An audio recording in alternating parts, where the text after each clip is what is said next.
សួស្តីថ្ងៃនេះថ្ងៃទី2ខែតុលាអញ្ចឹងនេះស្រូវចំបៃស70យើងចាប់ផ្ដើមរៀងចិត្តទុំហើយអោនតិចហើយមើលទៅដូចចង់ក្រហមតិចព្រឿងហើយ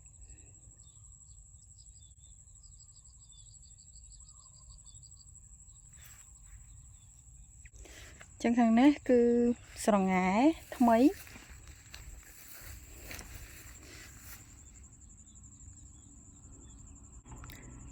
ស្រងែថ្មីនេះក៏មើលទៅដូចជាមិនអន់ដែរទេល្អដែរគាត់តែវាបែកយឺតជាងចំបៃស70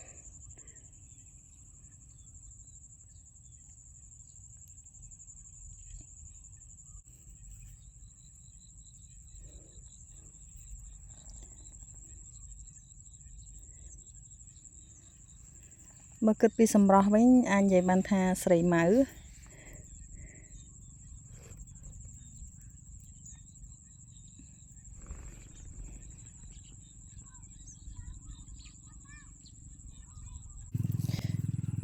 នេះចំបៃស70